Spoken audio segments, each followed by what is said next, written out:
Allir þættir samstæðvarinnar eru fáanlegir á öllum helstu hlaðvarpsveitum.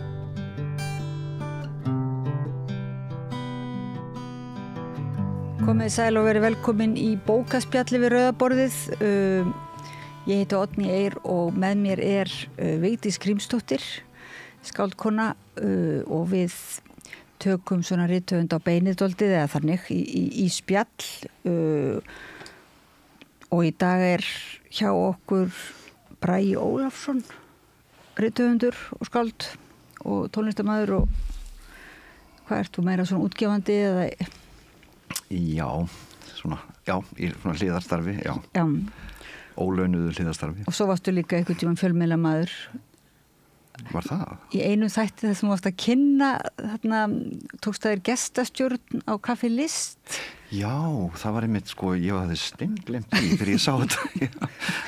Var ekki mamma þessi, vinkona mömmuðinu sem hafði samband hvað þú væri góður svona sjónvarpsmaður? Jú, akkurat, já.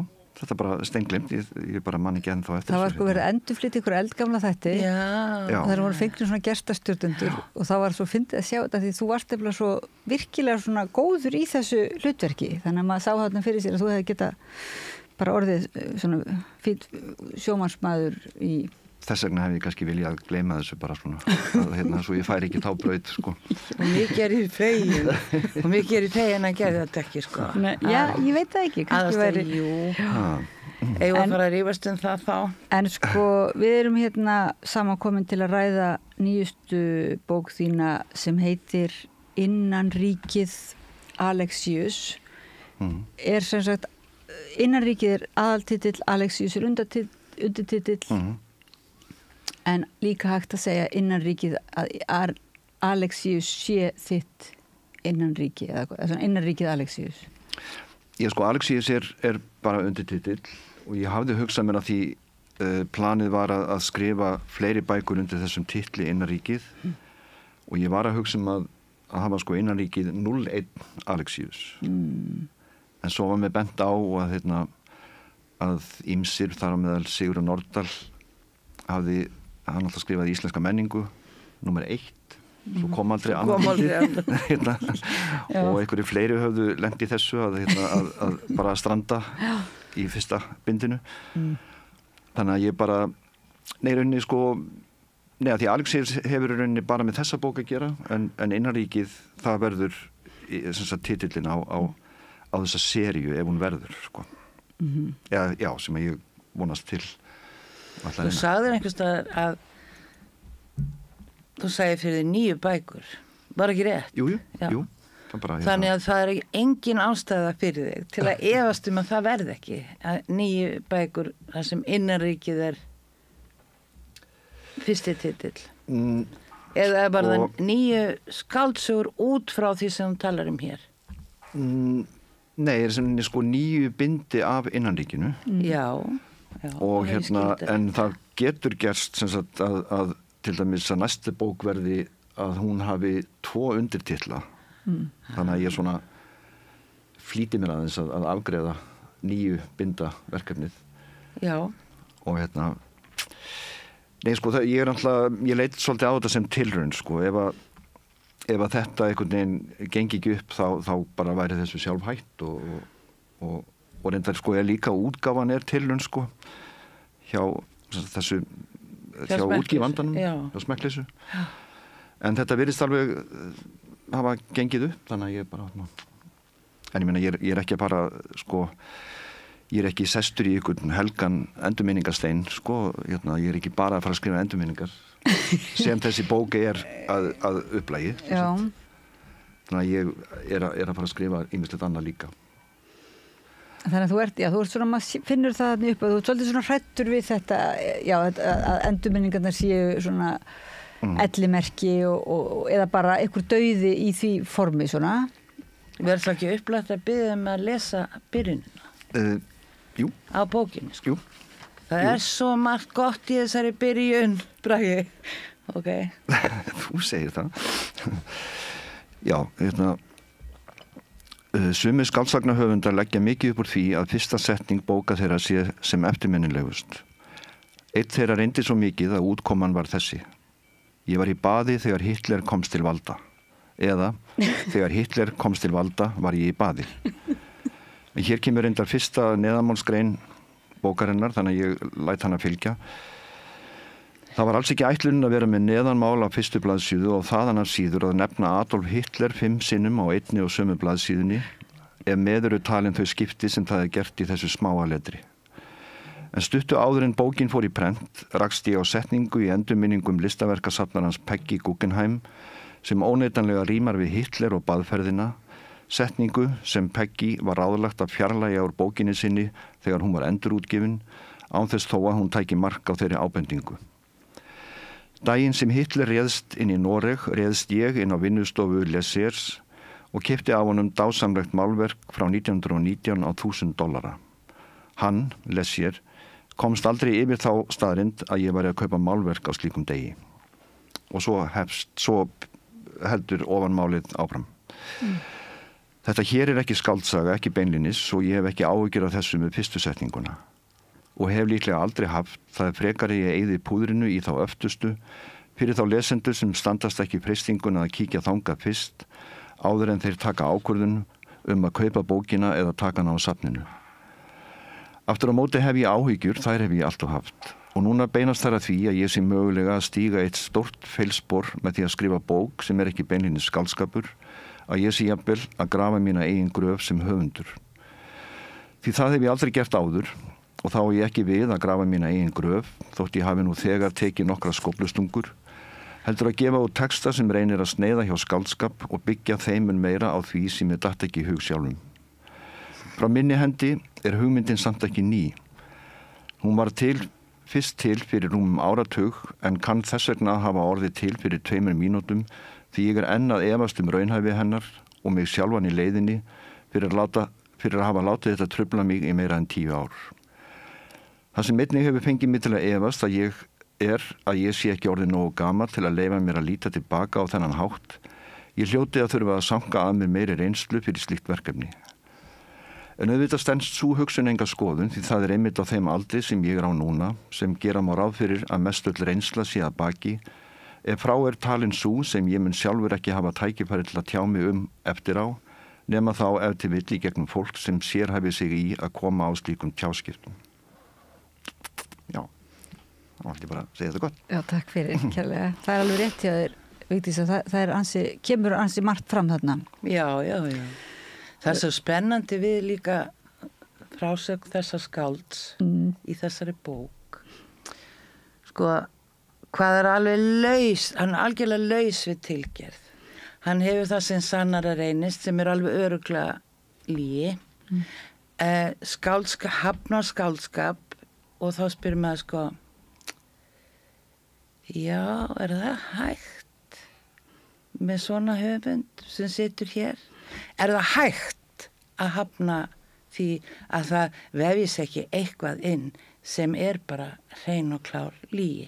Ég held sér rétt hjá þér og það held ég að sé svo frábært við þessa bók. Það áreindar ekki að vera neinn gagnrýni eða neitt slíkt. Við reynum að vera sem geldastar í þessu en það sem er svo frábært við bókina er einmitt þetta. Þú hefur það sem sannara reynist. Og það sem mér fannst svo skemmtilegt líka var að ég fæ sem lesandi þinn að fylgjast með því hvernig þú vinnur. Þú ert alltaf að skrifa leið og þú ert að minnast. Þetta er svo, ég ætla ekki að segja flott, en mér finnst það flott sko. Getur ekki orðabundist. Ég get ekki orðabundist að nota orðið flott. En þetta er svo velgert sko að þetta er svo óvenjulegt. Það er verið að skrifa bók leið að lesa hana. Það er svo óvenjuleg upprifun. Nú, já, auðvitað. En hún er mjög óvenjuleg. Og ég þakka það með margs annars sem ég þakka. Og bráðum kom jólin og allt það. En ég verð að segja að það er akkurat þetta sem þú leifir okkur að vera með inn í svona skriftarferlinu sko. Og margur hefði nú haldið að það sko, sem svona hugmynd hefði það getað sko, hljómadóldi tilgerðarlega og svona postmodernist eitthvað bara nú er ég að skrifa þessa bók og nú er ég ekki að gera þetta og svona. En það er svo alveg alls ekki tilgerlegt, það mjög sko satt einhvern veginn, af því að þótt að sé alveg klárt og út spekulurað og unnið þannig, það bara einhvern veginn svo gjöfult að leyfa manni að finna hvernig þú ert að vandræðast raunverulega. Það eitthvað svona vandræðagangur í, bara sem felst í því að ætla að skrifa svona bók, svona ekki. Þetta bara eitthvað vandræða form, sko. Jú, ég komst mjög snemma að því eftir ég byrjaði að skrifa þetta, ég ætlaði bara að leiðrétta sjálfa mig á meðan blaðsíðunum fjölgaði. Já. Og ég veit að til dæmis að ég á eftir að leiðrétta ýmislegt í þessari bók í hugsanlega næstu bók eða þeirri 3. eða 4.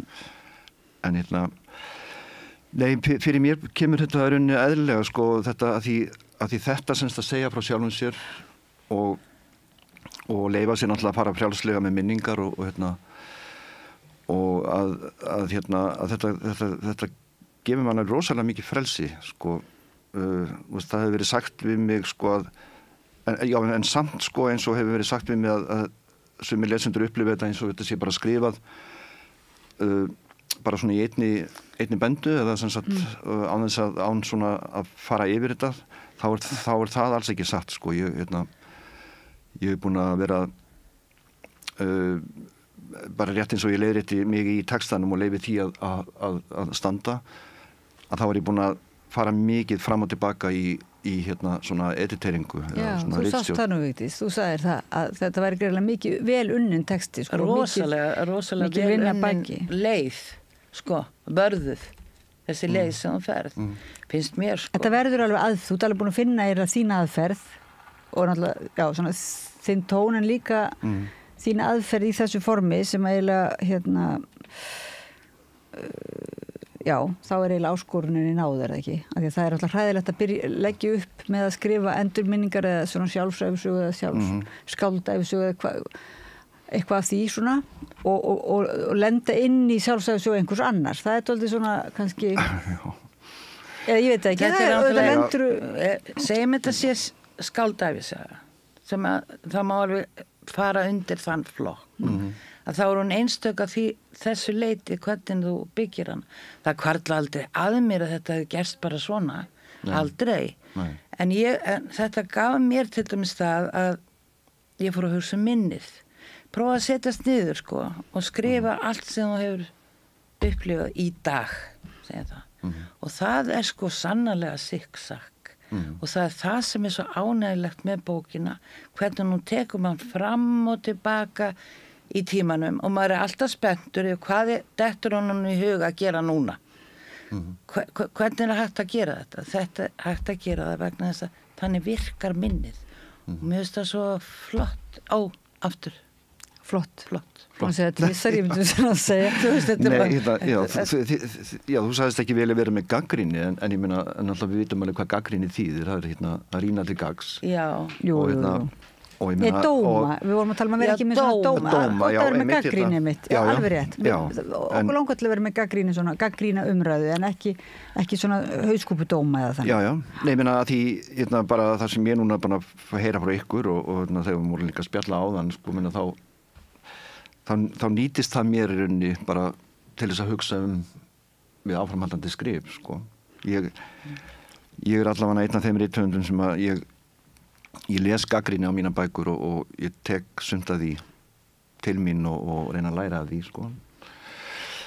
Það kemur ekki í ljós að þú hlustar dálítið ábendingar einmitt, það svona verið að benda þér á og þú mér var það alveg ótrúlega skemmtilegt að þú ert að vísa í yfirlesaraðinn sem að á þess að nefna, sko, þú hefur alveg heimildamenn tryggði heimild, sem sagt. Þú ert ekki að uppljósra hver það var en þetta svona þessi skemmtilega ábending að þú komir þér ekki nógu fljótt að efninu og svo verður það svolítið kannski einkenni bara á verkinu að þú ert bara einmitt eins og þú spyrt betur hvaða efni, sko, koma sér ekki nógu fljótt að efni, hvaða efni?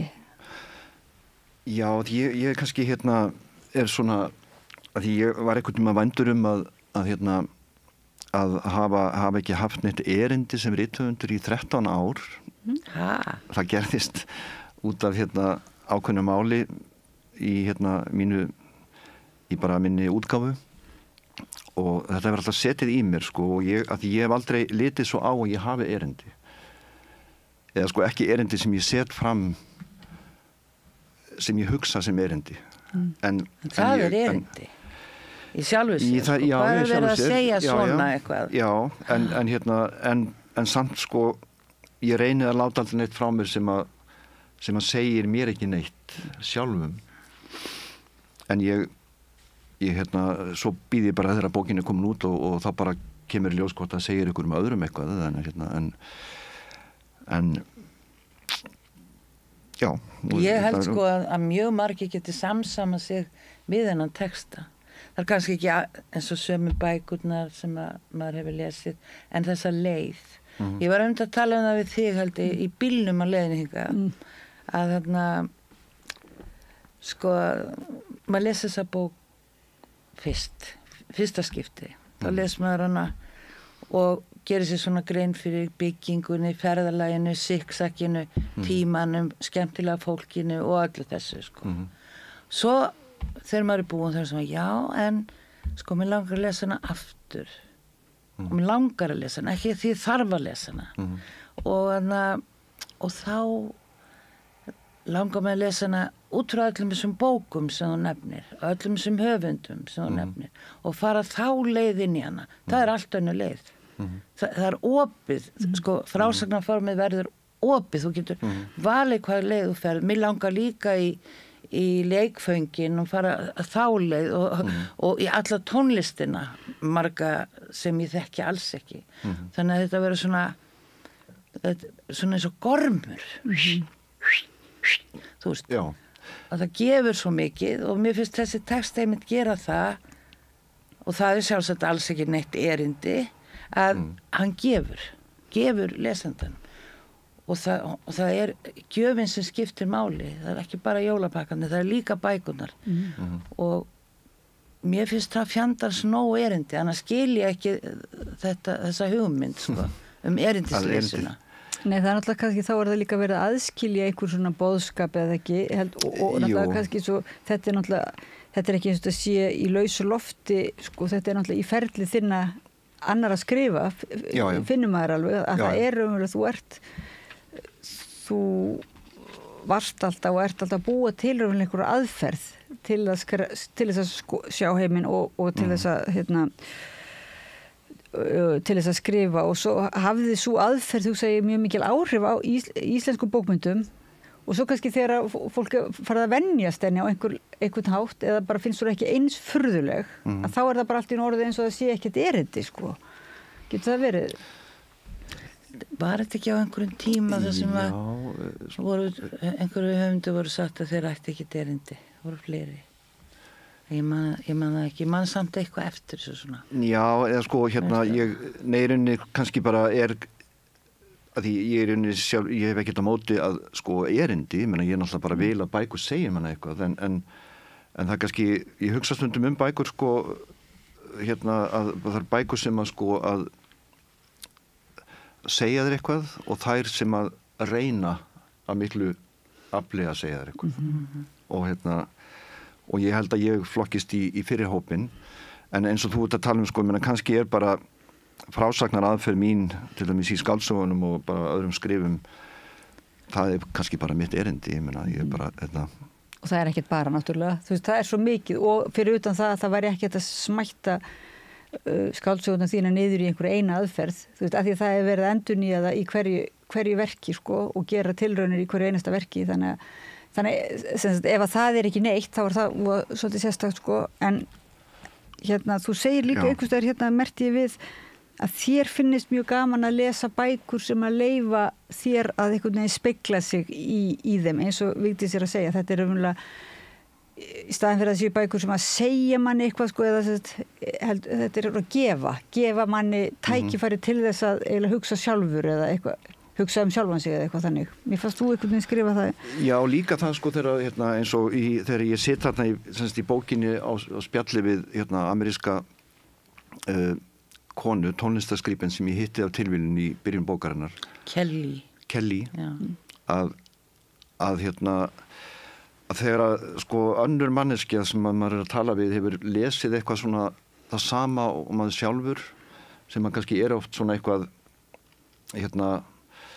óvinnilegt eða eitthvað bersögli eða eitthvað svona viðkvæmt sko að þá tengist maður þá höfum maður að hugsa hvað fannst henni þetta einhvern veginn og þetta svona þannig að bækur einhvern veginn svona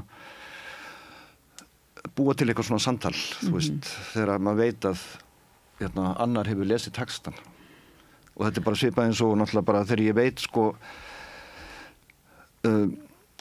kannski sé eitthvað skrif mig eða veit að einhver hefur lesið bókina mína þá fer ég að lesa minn texta aftur sko og reyna að upplifa hann í augum hins Er það ekki svolítið fyndið svona, fyndin reynsla að reyna það? Nei, ég meina hún mjög sko, hún gefur mér mikið sko, gefur mér mjög mikið sko ef ég veit að einhver manneski að lesa bókina mín og hún komin að blaðsíðu 60 segir hún mér kannski í pósti að þá fer ég strax í bókina mína og flettu upp á því og bara, þú veist, fer að hugsa sko hvað, þú veist hvað finnst henni þetta já, það alltaf bara að því náttúrulega þessi bók kannski bara eins og allar flesta bækur sko eru náttúrulega bara svona samtal þú veist samtal höfundarins við sjálfan sig sko, og þessi náttúrulega bók er þannig séð sko meðvitað og líka ómeðvitað bara byggð upp þannig þetta að því henni er líkt sko við svona bara samræður í matarbóði eða yfir kaffibólla eða eitthvað En það er mjög erfitt að ná því sko á þess að það sé svona það að fá að berast svona með hugsun höfundarins og fá endur upplifur samræðu hans í matabóðum en líka bara við aðra höfunda og við tungumálið og við sín fyrri verk og fjölskyldu sína allt eins og í þessari bók það er bara, þú ert þetta að maður fáum alla samræðuna sko og þá finnst mann hún bara verið rétt að byrja sko maður einhvern veginn hugsa en það, mér finnst stundum þegar fólk kannski eða svona höfundar að reyna þá verður það svolítið svona stjórnsemi í því eða svona, veit ekki, það er svona verið dálítið að leiða mann og þegar það verið að fara svona fram og tilbaka þá finnst mér stundum einhver svona ég veit ekki þegar maður er að lesa bækur maður verður hálf pirraður yfir því hvað verið svona hvað ertu að fokka með mér? Já, en þarna finnst mér það ekki það er eins og þú frekar að því eins og þú segir, þú ert ekki einhvern veginn að tróða einhverju eða svona segja mann eitthvað, stilla mann upp við vegg sko. Þú fyrir að meira lokkar mann einhvern veginn með í þetta ferðalag svona, þannig að maður er komin þarna með í þessa ferð sko. Já, svo vel lokkar hann að maður þráir ekki heitar og ég ætla bara að láta eftir mér en að fá mér kúmen pönnukökur þú veist, það er og ég hvet fólk endilega til að lesa vel 12. kafla eða það er nú ekki númer á köflanum en það er kaflin sem heitir Kúmen og þú er búin að finna út að hann er númer 12 Ég er búin að tella, já ég þarf að gera það til þess að fyrir hausinn Já. Að því ég var einmitt sko að því ég var einmitt að hugsa hléi sko það er hléi í bók Já, það er hléi einmitt, já en ég var einmitt að sko velta fyrir mig hvort ég ætti að hafa efnisyfirlit aftast en svo fannst mér það einhvern veginn ekki ganga upp að því ég hugsaði þessa bók náttúrulega líka sem svona, þetta er í rauninni þannig séð bara smásagnasafn sko. En mér fannst það að því sko flestir kaflarnir svona hafa einhverjar bara tengingar sín á milli þannig að það fannst mér einhvern veginn efnisyfirlit vera óþarfi og kannski bara það er alveg óþarfi mér hefur fundist það pirrandi og ég var að lesa með það ég hefur hittað þig hérna og kannski til að skýra fyrir lesturum en það þarf ekki þegar maður er með bókina fyrir sko. Mér fannst svo ágætt en þetta með kúmen pönnukökurnar það er nú aldrei spennandi að geta búið til pönnukökur sem er ekki með sykri eins og Elínborg og Knarranes og það er ævintýralegt ferðalag Já, sko ég veit að ég á eftir aðeins að fara aftur í Knarranes þetta er svolítið svona stór partur af minni móðurfjölskyldu fólki sem að systkini sem bjuggu þar og foreldrar þeirra og það sem að stendur svona mest upp úr hjá mér eru einmitt þessar kúmenupönnukökur. Já. Ég reyndar sko nefni það ekki, held ég í bókinni, en Elín Borg Eiríksdóttir sem er vantarlega höfundurinn að þessari uppskrift. Já. Af því það var kúmen ræktað sem sagt í Knaranesi, bara eins og það er í Viðey til dæmis, á láglendi. Að sko það fór alltaf þriðja hver pönnuköka ofan í hana á meðan. Já, jú, það er. Nú er það? Já, Nú, okay, já, þriðja, já, ekki. Mér fannst það, ég var einmitt að hugsa hvort það verið við hæðið að tala það. Nei, það var líka svo skemmtilega, sko. Já. Það er virkilega góður ef sá sem steikir að baka, hvað heitir, þannig að borðar. Já. Mikið. Já, en þetta er náttúrulega bara, sko, eins og að því það eru 3 kaflar sem að fjallarunni ferðina í Knarannes, eða eina af okkar ferðum og síðan 2 sem að staldra við bara á eyjunni eða á nesinu. Þetta er náttúrulega þetta var eyja. Það er svona eins og tala. Þetta var nes, segi ég. Já, þetta var nes. Já, þetta var nes, já. Það er eins og Stella, hún er mjög spennandi karakter. Já, það er svo stór karakter að dóttir hennar Elín Borgar. Já, og það hafa fleiri höfundar ætla sér að skrifa sögu hennar. Ég ætla ekki að segja hverju það eru og það náttúrulega hefur verið svolítið fjallað sérstaklega hana af því hún var hún hafði stórkostlega rödd og mikinn sans fyrir tónlist og var einhvern veginn svona heimskona á þess að hafa nokkuð tíma og fór aldrei neitt til útlanda. En hann langaði? Hann langaði mjög mikið og það var bara einhvern veginn, það var bara drepið niður í henni vegna þess að hún var ein sem sagt kona í 4 sem sagt systkinahópi og hún þurfti bara að sjá þjóna. Já. Og það er einmitt sko Knarannes, ég veit að ég eftir að fara meira þangað í öðrum bókum. Já. Og líka mikið í móðurfjölskyldum mína vegna þess að ég er svona meira svona í að alls konar harmleik og hlutum sem að gerist þar. Og móður afa minn sem er svona kannski bara vítið til varnaðar öðrum mönnum. Já. Kannski ljótt að segja það en ég og svo hangir byssa yfir ég til dæmis minnist á þetta fræga þetta fræga minni eða úr Tjekhov að hangi byssa upp á vegg að þá tákni það bara eitt og ég og einmitt eftir að koma að því í framhaldinu af þessari bók sko að þær byssurnar voru ekki bara notaðar til þess að skjóta seli eða fugla. En maður skinnir það nú að sko það er svo mitt stóra sögur svona eins og þetta, það liggur svo mikið undir og þú ert til að gefa okkur bara svona undirbúa jarðveginn eða þannig og þá auðvitað lítur þú kannski að hafa hugsað með þér ættur að fara bara alveg inn í það sögu en það er eitthvað, mér finnst eitthvað þakklátt við að þú skulir samt líka halda áfram að því að þú ert að tengja við á milli svo margra einhvern veginn heima í því margra innan ríkja. Já. Svoleiðis að þá kannski finnst manni að væri dálítið synd sko ef það kæmi ekki bindið að maður einhvern veginn óskar sér að þarna það séu nokkur svona lykilorð þarna. Já, ég náttúrulega er líka að kveikja í mér sko með því að láta þessar sögur enda svolítið í lausu lofti. Og ég fór ekki með þá hugmynd af stað sko að hafa þessa bók einhvers konar stiklu fyrir eitthvað annað eða einhvers konar svona teaser eða trailer en svona eftir á finnst mér vera það vegna þess að hún er svolítið skrifuð til þess að svona kveikja í mér. Já, æsa þig upp í að halda áfram að skrifa maður, er það ekki það?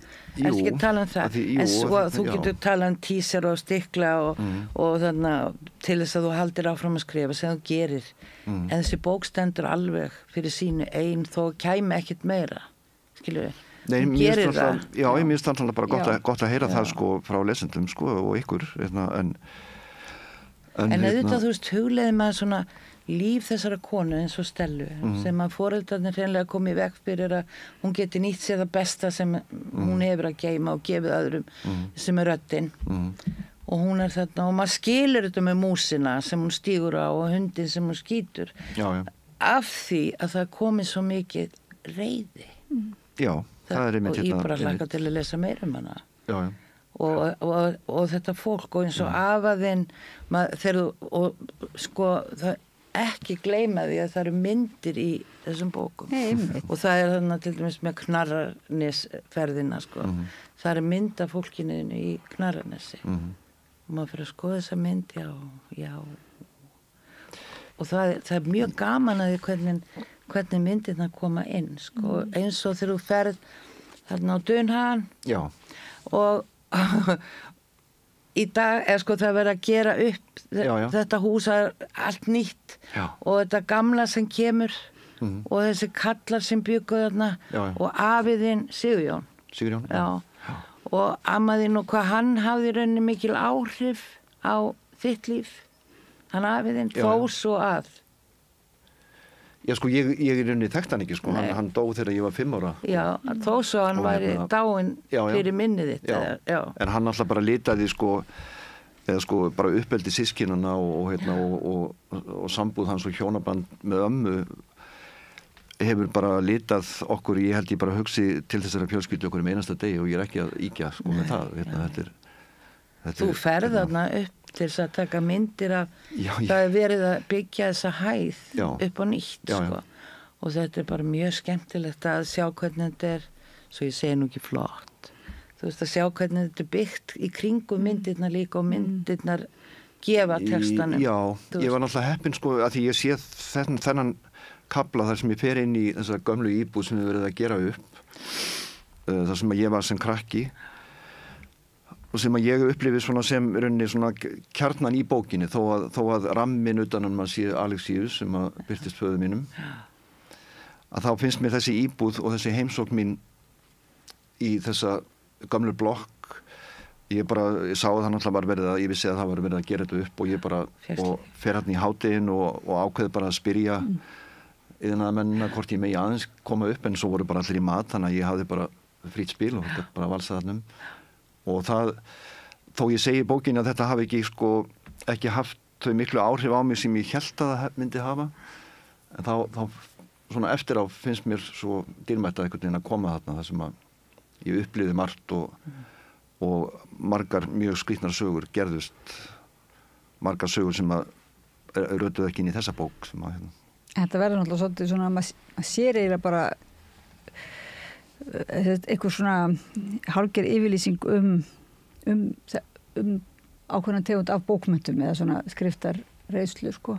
Þú veist þetta áhrifin það er ekki endilega þarna í þessari heimsókn þú getur ekki eiginlega bara þú getur ekki nelt eitthvað niður og klára það sko og margar bækur náttúrulega bara venjulega bækur kalla nú ofta á aðra bækur ekki, svona, skrifar eina bók og svo er hún á að heita búin en svo einhvern veginn hefur hún en er ekki svolítið svona sjálfsæfisögulega aðferðin en það sem mér hefur fundið svona svo skemmtilegt við hana það er eitthvað svona óendanleiki í því sko, það er bara sérstaklega þegar maður einhvern veginn er farin að þvælast inn í annarra manna lífi eða annarra manna lífi inn í mannslíf sko, þú veist það er bara einhvern veginn ekki hægt að klára það sko, því það er alltaf fleiri og fleiri og Já, ég meina og sumt af sumarminningar bara kveikja eitthvað sem að ég verða að leyfa mér að skálda út frá og það er náttúrulega svolítið gaman sko því ég reyni í byrjun bókarinnar að telja lesandanum trú og þetta sé allt rétt sko og í grunninn er þetta allt rétt eða eins og ég man það sko en þá fær maður líka svo mikið frelsi maður getur þið þekkið ekki mína fjölskyldu þú veist, ég get bara sagt í rauninni hvað sem er sko. en ég reyni samt að ég reyni að láta þetta líta út fyrir að þetta sé allt satt ég veit ekki en svo þetta nefnilega að þú veist að þegar maður byrjar eitthvað að rifja upp sko að þá kveikir það bara endalausa neista hér og þar og ég veit til dæmis að ég áttur að fjalla svolítið sko svona cirka 10 ára tónlistarferil það sem er náttúrulega endalaus uppspretta eða endalausar sko minningar sem að er þetta fjallum Þú náttúrulega byrjar að segja hérna Kelly frá því og hún einhvern veginn grípur þann þráð ekki beint svona eða þú fattar ekki að þú hefur verið þú segir eitthvað, ég var nú sjálfur tónlistarmaður og þannig að það passar eiginlega við ef Kelly svona svolítið með höfundur eða þannig, hún hefur dálítið um þessa bók þannig að hún greiðlega vildi fresta þeirri þú ætti eftir að gera það svona Já, hún alltaf sko leit á mig henni fannst ekkert mjög samfærandi að ég hef verið tónlistarmaður og einhvern veginn og bara og ég ákveði bara eins og ég sko sem er reyndar alveg satt sko ég nenni ekkert að vera að segja öllum einhvern veginn, ég var í þessari hljómsveit og eitthvað svona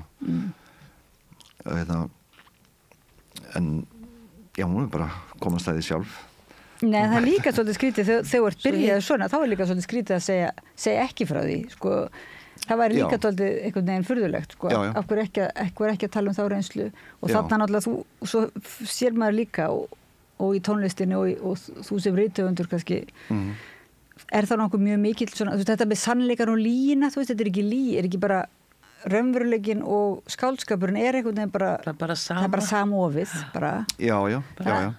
Þannig að það er bara samt þú ert svona er þetta ekki svolítið öðruvísi afstæða að vera eitthvað svona höfundur sem er að reyna að skapa eitthvað eða að finna eitthvað upp eða þannig heldur hann að vera að reyna að elta það sem var það er svona öðruvísi leikur sko Já, eins og til dæmis bara að því til dæmis ég hafði ekki hugsað mér að til dæmis fjalla um sko 6 ára starf með sykumólunum en svo í einum kaflanum þá er ég komin niður á Ægisíðu og ég er að minnast bátasleðana hjá Trilluköllunum og mér fannst alltaf eitthvað mjög eftirminnilegt að það voru sem sagt hjólbarðar sem voru í vængjum sleðana til þess að halda utan á bátana og þá bara fór ég til Los Angeles þar sem það var ekkert mál að fara með þið þangað eftir það út frá Ægisíðu þangað sko.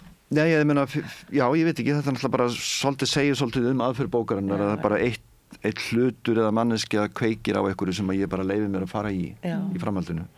Og það var aldrei merkileg heimsókn þarna í Los Angeles, segðu okkur aðeins frá henni. Já, það var reyndar svona mjög eina af svona eftirminnilegri vikum sem ég hef lifað, sko, að upplifa á sömu vikuna, við vorum þarna að spila og vorum í sjónvarpsþætti og svona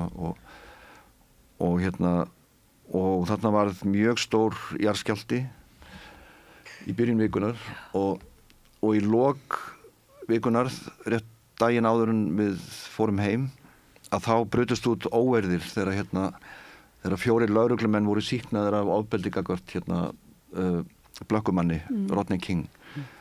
Og það myndaðist bara stríðsástand í borginni og það var bara svona útgöngubann og maður horfði yfir að því við vorum þarna á Sunset Boulevard sem er svona í hæðinni yfir borginni. Og maður horfði bara á elda og svo þurftum við að keyra náttúrulega út á völl og þá keyrir maður í gegnum bara stríðsástand og brennandi hjólbarða og fólk að ræna í búðum og svona en svo náttúrulega veit ég ekkert hvort þetta segir eitthvað fólki, ég meina ég sé að tengja einhverja hjólbarða hjá Trilluköllum við þá sem brenna þarna úti eða þú þeysist á milli á einu augabragði bæði í tíma aftur og bak. Já, líka því að á Ægisíðunni er ég sem sagt í æskuminni sem sagt. Við krakkarnir vorum alltaf að leika þarna í fjörunni. En svo bara fer ég allt í henni yfir í svona 20 árum síðar eitthvað sluðis í allt annað umhverfi og menningu sko. En maður trist, þó þú sért svona stundum að segja að þú sért ekki alveg traustinsverður þar svo mörur ekki allt og eins og pappiðin líka þetta þegar hann er að reyna uppfræði ykkur í bíltúrónum svona kannski ekki allt svona dýrafræðilega rétt en þá er, þegar þú ert svona, maður sér að þú ert opið fyrir þessum ábendingum og svona viðurkennir að þú hafið ruglast og svona, en það verður nú að segja samt að maður treystir þér nú alveg samt, maður ferir mitt bara alveg frá Ægisíðunni til Los Angeles eins og ekkert sé sko.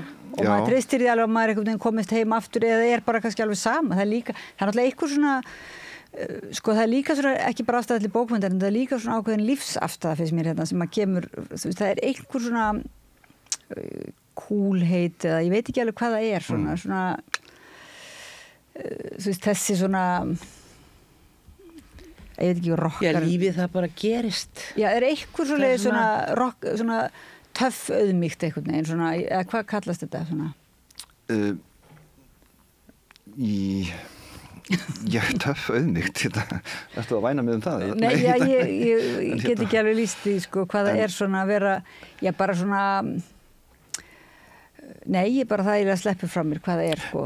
Já, eða sko, eins og ég segi undir lok bókarinnar, sko, þegar ég er að klára afgreiðsluna á Alexíusi Árnasyni, að þá spyr ég mig minni, sko, hvers vegna er ég að tala þetta og kemst hálfpartina þeirri niðurstöðu að ég notfæri mér Alexíus til þess að minnast föður míns. Að því ég get ekki alveg sagt hvort að við feðgar höfum verið eitthvað sko mjög nánir en við höfum svona svipaðan húmor, ég held ég hafi eitthvað frá honum í því, sko, hann var alltaf við til dæmis lásum saman Guðmund Haraldsson frá Eyrarbakka og pabbi þekkti Þórberg og svona, þótt hann myndi reyndar ekki eftir þegar hann sá Alexíus og núna er ég náttúrulega kannski að spoila eitthvað, en hann sér þennan mann í dyrunum. Í öðrum kafla? Já, í öðrum kaflanum, já. Þegar ég kemur að efninu. Að hann sér þennan mann og hann bara hefur aldrei séð þennan mann áður og svo bara fer hann að svona gramsa eða grúska eitthvað og finnur texta þennan mann bara samkvæmt sko útliti hans sem hann mundi þegar hann bara eftir nóttina og þá náttúrulega bara þá kemst hann að því hver þetta er eða var og sem að tengist náttúrulega líka staðnum þar sem að foreldrar mínu bjuggu og nú má ég ekki segja meir Alexíus því það verður að vera eitthvað smá spennu eitthvað mystík svona en fannst þér þetta að vera mystísk svona reynsla fannst þér þetta að vera svona kom þér óvart aðeins þegar þú varst konungin dottinn inn í þetta sem þú hafðir einmitt hugsað fyrir 10 árum og alltaf kannski gera hvað kom þér svona óvart við þessa reynslu sko að skrifa þessa bók? Náttúrulega með pappaðinn sko sem ekki trúur á neitt nema bara það sem hægt að snerta Já, því hann var náttúrulega mjög svona skeptískur gagnvart handan heimum og því yfirskilvillega sem að var einmitt ekki sko það var miklu meiri svona tenging við það hjá móðurfjölskyldu minni og en þetta einhvern veginn sko ég náttúrulega reyndar sko nefni annað atriði sem að gerðist sem sagt 76 sko á heimili foreldra minna á Hagamel það sem að gerðist svona mjög einkennilegur atburður sem að fekk svona pappa aðeins til þess að staldra við sambandi við svona sína skeptík gagnvart þessu en svo eftir að hann sá mörgum árum síðar þennan mann í dyragættinni þá bara einhvern veginn svona þá bara játaði hann trú á eitthvað svona sko. Ég er sjálfur ekki að segja að ég trú að drauga, ég hef aldrei séð draug sjálfur. Nei, en þú lokar ekki á þetta? Nei, sérstaklega ekki þegar svona gerist, vegna þess að draugarinn náttúrulega eru að mínu viti sko framkallaðir í undirmeðvitundinni og oft í einhverju svona svefnrofum eða svona skrýtnu ástandi. En það að sjá mann sem að faðir minn vissi ekkert hver var, en hann kemst að því hver hann var, sko. Sjá hann svo á mynd, það er hann sem var í dyrunum, sko. Já. En ég er aðeins að finnst eftir, þú veist, var þetta bara var eitthvað svo smá mystík hvað þér í þessu svona, að það sem ég veit eitthvað skemmtilegt við þetta, að þú ert samt að reyna að vera svolítið markviss í þessu. Í rauninni, eins og ég upplýði þú svarði því náttúrulega betur, en að þá er ekki mystík. Það bara er þarna á óeðlilegum tíma stendur maður í dyrunum. Hvað þætti þér það? Nei, en ég er að meina sko að því að var hérna maður sem einmitt var að skrifa bók Agnes og Friðrik og þá raunverulega var mystík þar að segja svona ég meina kannski eins og eftir að þú gafst bókið það hefur enginn sko vitjað þín til þess að leiðrétta einhverja rangfærslur eða svoleiðis. Meinar í draumi þá? Já. Nei, rauninni að því sko bókin er svona í grunninn mjög bara svona jarðbundin og ég er bara að reyna svona bara ég er ekki að reyna að búa til einhverju mystík en mér fannst gaman að hafa þetta undirliggjandi. Já, vegna þess að lýsi pappaðin líka betur Já, en akkurat, án já. þess. Nei, mér finnst það líka að lýsa samt honum. Og Það er það sem honum, ég hugsa. Það er annars eitthvað að þú hefði ert það svona jarðbundin og einmitt ert svona, Já. og það er mikið bara svona leikur, svona tilrauna og leikur og Já, já. náttúrulega rosalega fyndi, sko, maður náttúrulega bara hlær svo, sko, hratt einhvern veginn og upphátt, en þá er samt, ég er ekki að segja að það sé svona klassísk mystika þannig, en það er eitthvað svona sem sleppur undan, það er eitthvað element sem að mér gera það svo spennandi, að þú nærði ekki alveg að kortleggja það, sko, þannig að það er eitthvað svona alveg já, eitthvað svona aðeins dularfullt, ég verð að segja, mér finnst eitthvað svona aðeins dularfullt við Það er bara þessa ekki bók. allt sem sýnist, sko. Nei. Sjáðu hjá því hvað glasir heiðist. Nei, ég meina, þið kannist örugglega við það sjálfar, sko, að bara svona eins og þegar ég var unglingur, við erum ekki alveg á sama aldrei svona, ég er mitt á milli ykkar, að bara svona yfirskilvillega, maður las náttúrulega, þú veist, mikið Þórberg og þetta var bara einhvern veginn svona í tísku þá, sko, Hafsteinn Miðill var runni vinsæll manneskja bara í þjóðlífinu, sko, fólk fór á miðilfundi í Háskólabíó Fyrir fullu húsi, sko. Já, fyrir fullu húsi og þetta mitt, sko, þetta bara svona, síðan bara svona hvarf þetta og ég veit ekki hvort að, þið getið kannski frekar sagt með það, sko, hvort að þetta sé í rauninni aftur komið eitthvað í tísku, ég veit það ekki. Ég veit það. Það minna þegar ég var úlingur, þá voru við úlingarnir alltaf í andaglassi Ég held að það sé ekki, annars veit ég Nei, ekki. það er líklega ekki, það er kannski ekki alveg svona... Mér finnst allavega aðeins vera að koma meiri mystík svona í ljóð og þannig, sko, þá er ég meina ekki bara alveg andafunda mystík, svona, eitthvað sem ég verið að finna annað orð örgulega fyrir, sko, sem að mér finnst vera kannski aðeins meira, ekki svona þessi harka gegn því, sko, að ég hugsa að kirkjan hafi nú verið svolítið mikið á móti því og þú veist, þetta við flokkað svona sem bara galdrar og kukl, sko. Já. En mér finnst þetta að hann varpa ljósi á svo margt annað heldur en það gerir að það sé maður í dyrunum. Það er miklu meira. Það fylgir bókinni svona annar tónn eftir það. Og þetta er nú strax í byrjun sem hann fer þetta í dyrnar. En hann er ekkert að kemur svo ekkert aftur fyrir eftir hlýja. Já. Ég mynd sko nefni þann kapla þar sem ég byrja að tala um Alexíus og pappa, sko, og ég nefni þann kapla einhver í dyrunum og vitna þar í leikrið eftir Sigur Pálsson sem ég sá reyndar ekki. Nei. Ég sá það. Og kannski er það líka bara svona eitt svona stefjónum í þessari bók, sko, það er einhver í dyrunum. Já, það er alltaf einhver í dyrunum. Og mismunandi hvort hann stígur inn eða bara heldur sig í dýragættinni Og svona hvaða tónnir er hann? Því svo lýsir þarna einhver að sagt að Dagur Sigurðarson skáld, var ekki Þór Eldon sem sagði að hann var í moll, nei, hann var í dúr tóntegund og þú og Þór værið í moll sem ungir menn, eitthvað svolítið. Jú, að Dagur sagði við okkur Þór, sko, að við værum minor poets. Já, hann var náttúrulega býtu, hvað segir þau? Þá var hann náttúrulega major poet. Já. En svo einmitt þetta satt alltaf í mér, sko, og ég var bara mjög ánægð með þetta, eða þú veist allavega þá, sko, ég leit bara á Dagur náttúrulega sem bara svona skáldið eða hættulegt skáld einhvern veginn og þannig að hann var svona frekar eitthvað svona stórskáld á meðan við vorum svona minni en svo náttúrulega nefndi Þór þetta, sko, að við varum í rauninni minor, við varum í moll en Dagur í dúr, sko Dagur náttúrulega svona dýrkaði sólina og einhvern veginn hafði allt annað svona þannig afstöðu, sko. Já, hann var nú ekki í rosa dúr þegar hann fór heim með þér, sko. Nei, en samt 8 flöskur af rauðinni, voru ekki 8? Jú, en sko hann að því það eru margir sem hafðu mjög litla þolinmæði fyrir honum, sérstaklega þegar hann var í svona því ástandi sem ég er að lýsa þarna. Það er mjög skemmtileg lýsing og góð lýsing á því. Sko, að því ég upplýði hann nefnilega, sko, allavega eftir okkar samtölum og kunningsskap að dæma þá fannst mér hann svo hlý manneskja, sko.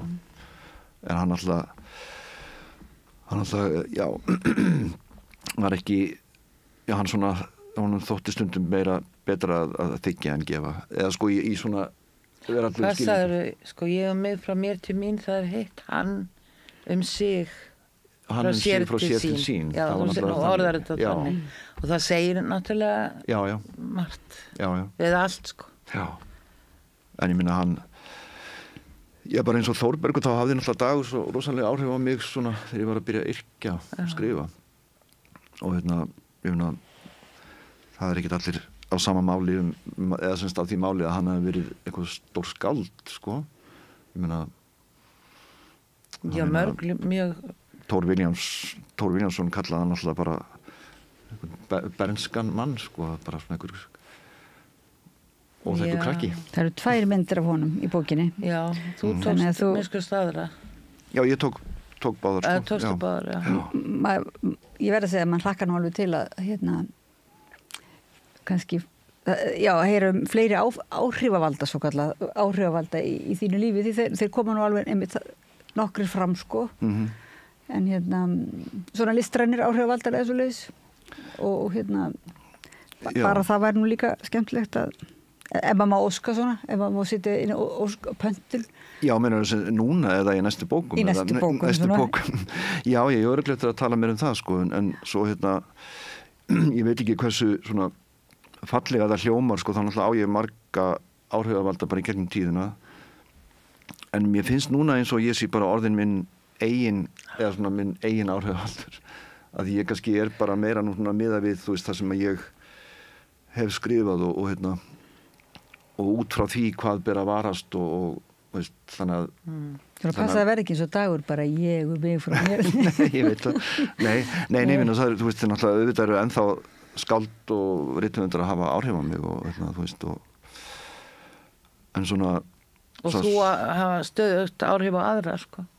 Svo þetta er alveg gagnkvæmni. Já, þú ert ekki meina líka, þú ert bara komin svolítið í samræðu í eins og þessu innan ríki, þá ertu líka bara svolítið í samræðu við þig á mörgum stigum lífsins og áhrifavaldarnir koma þar inn, en þú ert ekkert kannski bara í einhverju, kannski þegar maður er ungur þá er maður kannski með meiri áhrifavald eitthvað einn eða svoleiðis. Já, ég meina þetta náttúrulega þessi titill, sko, innanríki, þetta er orð sem að þið finnið hvergi á netinu. Það er ekki til, sko, þetta er náttúrulega bara til samsetta, sko, innanríkisráðuneytið og allt það. En Innanríkið. Það er rosalega flott. Já, þetta er bara, ég meina það er að leggja alls konar skilning í það. Ég meina, ég kannski bara, eins og í þessari bók, kannski er ég bara innan míns litla ríkis sjálfur og leyfi mér að... Og hver ræður þar? Þú? Það er nefnilega stóra spurningin, sko. Og þess vegna er það kannski að tala um að þú ert þinn eigin áhrifavaldur.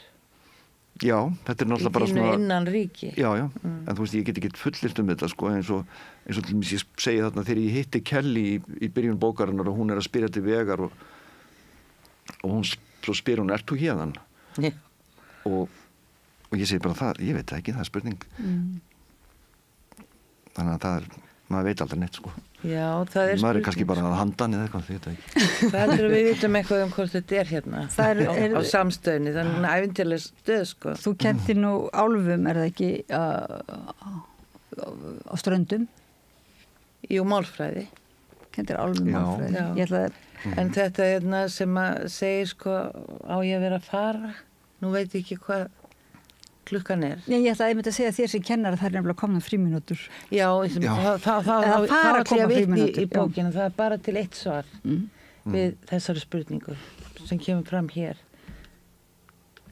Á ég að vera að fara? Á ég að fara eða vera? Á ég að fara eða vera, já. Og svarið er? Nei. Já. Flott. Vorum við búin að óska það til hamingju með bókina? Nei, ég held ekki. Nei, ég hef ekki fengið neinar hamingju. Og það var nú leiðilegt, já, maður ekki alltaf að byrja á því. Nei, ég bara, það sem þið segið eru bara ykkar hamingju óskir til mín, ég bara túlkaði þannig. Já, til hamingju með bókina. Þetta er svona eins og stór áfangi eitthvað einu. Stór áfangi fyrir... Já, ég myndi segja, lítur að vera fyrir þig, en líka bara fyrir bókmyndirnar, svona. Já, þetta var nú svona dómur kannski. Já, nei, ég veit ekki allavega. Já, þetta er kannski svona dómur. Þetta er svona óvart dómur. Auðvitað er það. Þetta er ný aðferð beitt í þessu sama tilgang að segja frá ævisinu sem hefur ekkert sérst áður. Og þegar hún á eftir að hafa áhrif. Er það ekki að hafa áhrif á bókmyndasögun og bara lífi manns? Svona bók breytir manni. Er það ekki aðal málið með bókmynd? Það er búið einhvern veginn að vinna svo mikið í því sko, maður finnur að það er svona, það er allar þessar tilraunir í skáldskapum einhvern veginn, já, koma þannig. Já, ég meina ef ég á að segja eitthvað jákvæmt bókina sjálfur þá er það bara að hún kveikir í mér að mér langar að halda áfram með þetta sko. Þó að næsta bók verði kannski allt öðruvísi í forminu, hún er og þar verður engin Alexíus, heldur bara eitthvað allt annað sko. En hvað segðu að fara að vera, ertu að meina við eigum þá bara að halda áfram svona? Nei, ég bara meinti, hann sagði nei, hann svaraði nei, þetta er bara hérna spurning sem er í bókinni, ég ætla ekki að segja endilega hún sé í lok bókarinnar, ég ætla ekki að fara að segja. Nei, en ertu ekki að meina að fara sko frá rauðaborðinu núna? Já, og í frímínútur sem þú nefndir.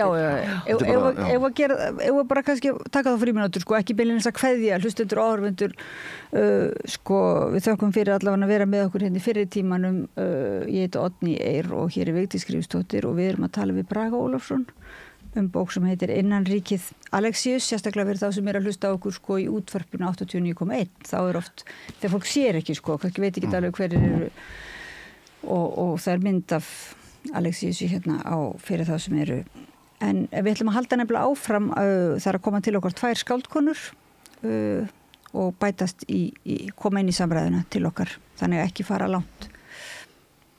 Allt það besta er ókeypis. Hrósaðu náunganum. Það er betra. Samstöðin, þar sem manneskjurnar koma saman. Óskum landsmönnum gleðilegra jóla og farsældar á nýju ári og sendum sérstaka kveðju til starfsfólks í almannaþjónustu sem stendur vaktina fyrir okkur öll yfir hátíðarnar. BSRB.